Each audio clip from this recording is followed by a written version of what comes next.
नमस्कार, मैं हूं हरिशंकर व्यास। सेंट्रल हॉल में आपका स्वागत है।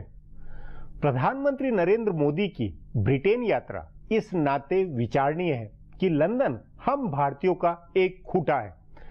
ब्रिटेन से अपने ऐतिहासिक रिश्ते हैं। लंदन हम भारतीयों का पहला वैश्विक पड़ाव है। वहां बसे प्रवासी भारतीय कई मायनों में ज्यादा असरदार है। इसलिए वहां नरेंद्र मोदी का मुखर विरोध देखने को मिला तो वेम्बली स्टेडियम में उनके लिए जमा भीड़ ने बताया कि नरेंद्र मोदी बदले भारत का प्रमाण है। वेम्बली स्टेडियम में राष्ट्रवादी प्रवासी हिंदू भारतीयों के हाव भाव से नरेंद्र मोदी की जो तुताड़ी बजी, वही भारत में भी उनके आधार का प्रतीक है। इस बात को प्रधानमंत्री कैमरॉन और ब्रिटानी नेताओं, मीडिया ने समझा होगा, तभी नरेंद्र मोदी का गर्मजोशी से स्वागत हुआ। ब्रिटेन ने बूझा है कि भारत की आज हकीकत नरेंद्र मोदी है। वे यदि पूर्ण बहुमत के साथ सत्ता में है तो मजबूत इच्छा शक्ति वाले नेता भी है। इसलिए कारोबारी रिश्ते बढ़े। प्रधानमंत्री कैमरॉन ने मोदी की लोकप्रियता को समझते हुए गर्मजोशी दिखाई। उस नाते अपना मानना है कि अमेरिका, कनाडा और चीन से ज्यादा ब्रिटेन की मोदी यात्रा अधिक प्रभावी साबित होगी। प्रधानमंत्री कैमरॉन हाल ही में दोबारा निर्वाचित हुए हैं। रिश्तों की मूल समस्या विश्वास में कमी की थी, उसे प्रधानमंत्री मोदी ने दूर किया है। आज इस पर चर्चा है। इस पर चर्चा के लिए आज मेरे साथ वरिष्ठ पत्रकार मुकुल शुक्ला है। शुक्ला जी, प्रधानमंत्री नरेंद्र मोदी की ब्रिटेन यात्रा को आप उनकी दूसरी यात्राओं के मुकाबले कैसे अलग मानते हैं? उसके किस तरह के अर्थ है?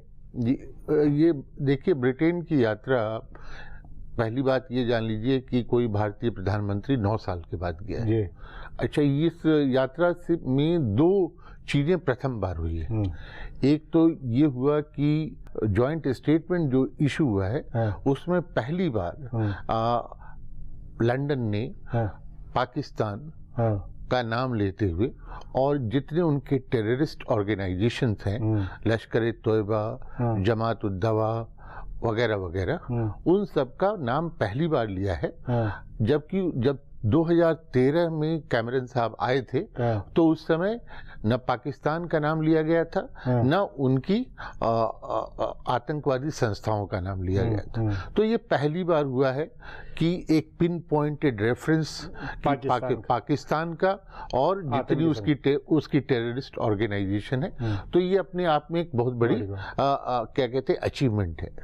दूसरी बात जो ये है कि पहली बार भारत और ब्रिटेन इस बात के लिए राजी हुए हैं कि दोनों साइबर सिक्योरिटी के लिए एक साथ काम करेंगे और ब्रिटेन और भारत मिल करके एक ऐसी इंस्टीट्यूशन बनाएंगे जहां पर साइबर सिक्योरिटी प्रोफेशनल्स की ट्रेनिंग होगी एक्सीलेंस के लिए। आपको पता होगा कि अपनी साइबर सिक्योरिटी की स्थिति बहुत अच्छी। अभी वो जब ये आतंकवादी आए थे तो उनकी जीपीएस सिस्टम की एनालिसिस के लिए हमें एफबीआई को भेजना पड़ा था। तो हमें साइबर सिक्योरिटी को बहुत ही मजबूत करना पड़ेगा, क्योंकि ये अब लड़ाई, जो असली लड़ाई है, वो मैदानों में कम लड़ी जाएगी और साइबर वर्ल्ड में ज्यादा लड़ी जाएगी। लेकिन इसके अलावा साथ में आर्थिक कूटनीति के नाते, क्योंकि ब्रिटेन बड़ा भागीदार भारत का रहा है और उसमें जो एक अविश्वास वोडाफोन के उस टैक्स के चलते और उसके वो कितने दूर हुए जी। वो देखिए, वो तो वोडाफोन वाला मामला अब सलट गया है। हाँ, तो पुरानी बातों को फिर से दोहराने से कुछ ठीक है। और ये जो टैक्स टेररिज्म चल रहा था और ये पिछले यूपीए 2 से शुरू हुआ और हमारे जेटली साहब ने भी जिसको जारी रखे रहा कि ये मामला सुप्रीम कोर्ट में, तो ये देखिए एक तरीके से इन सब चीजों की समाप्ति हो रही है और ये देश के लिए अच्छा है। क्योंकि कोई भी आदमी अगर आपके देश में पैसा लगाने आता है तो वो आपको खैरात देने नहीं आ रहा है, उसकी भी कुछ मंशाएं, प्रॉफिट कमाना चाहेगा, मुनाफा लेना चाहेगा। और एक जब स्टेबल सिस्टम होती है उसी में पैसा लोग लगाते हैं, पूंजी लगाते हैं, नहीं तो नहीं लगाते। नहीं तो उस नाते आपके अनुसार अमेरिका, जापान, चीन, इससे भी सब निवेश किए और बड़े बड़े किए, इतने अरब का वो आ रहा, उस मुकाबले में ये अमेरिका, ये ब्रिटेन में ज्यादा ठोस बातें हुई है या अभी केवल आगे के लिए की संभावना है? देखिए जी, 9 बिलियन पाउंड स्टर्लिंग की बात हुई है, तो ठीक है, कोई बहुत छोटी अमाउंट में नहीं है, बहुत बड़ी अमाउंट भी नहीं है। और ब्रिटेन के साथ हमारे नाते रिश्ते तो अब तो 400 साल पुराने हो गए जिस तरह। नहीं, लेकिन एक उसी में मेरा सवाल है मुकुल जी कि ब्रिटेन के और भारत के रिश्ते क्या वैसे नहीं होने चाहिए थे जैसे अमेरिका और ब्रिटेन के बीच में है, लेकिन ब्रिटेन से हमारे रिलेशन एक तरह से बहुत ही छिटके हुए रहे? क्या ये पुरानी विदेश नीति या पंडित नेहरू की प्रायोरिटी के चलते ये नहीं हुई थी गड़बड़? कुछ तो देखिए,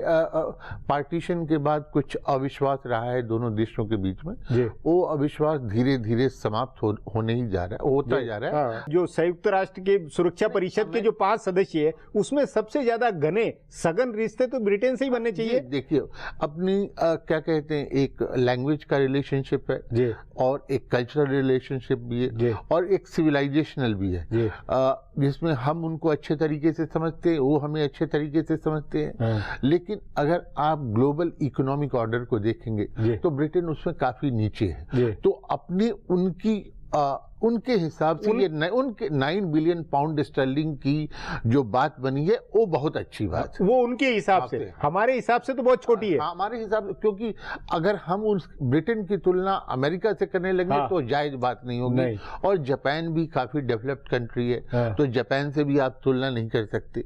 नहीं, लेकिन यूरोपीय देशों के बीच में हैं जो क्रिटिकल चीजें जो हो रही है उन पर फोकस।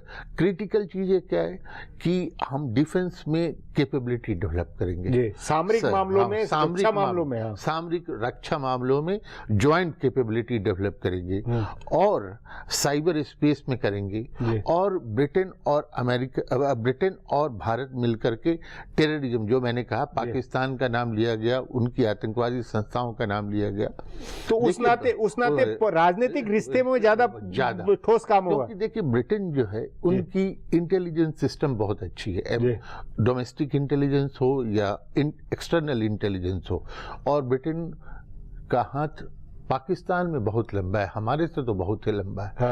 अगर वो तैयार हो गए हमारी मदद करने के लिए और हम अपनी कैपेबिलिटी को डेवलप कर ले प्रोपोर्शनेटली, तो ये संभव है कि जो उत्पाद के अड्डे पाकिस्तान में बने हुए हैं उनको तबाह और बर्बाद किया जा सकता है। जी। नहीं, उसमें फिर मेरा एक और बुनियादी सवाल है, क्या हमें वैश्विक मंच पे, क्योंकि संयुक्त राष्ट्र की सुरक्षा परिषद के लिए भारत की सदस्यता का ब्रिटेन ने 2 शब्दों में समर्थन किया, ये पॉलिटिकल समर्थन हमें बाकी जगह भी वो ब्रिटेन मुहैया करा सकेगा? भारत पैसिफिक के बीच में और अटलांटिक के ठीक बीच में बैठा हुआ है, तो एक तरफ भारत को इस बात के लिए तैयार होना पड़ेगा कि वो पूरब में और पश्चिम में किस हद तक अपने आप को ले जाना चाहता है। जी मुकुल जी, बातचीत को यहीं समाप्त करेंगे। प्रोग्राम में आने के लिए बहुत बहुत धन्यवाद। हमारा प्रोग्राम अब यहीं खत्म होता है।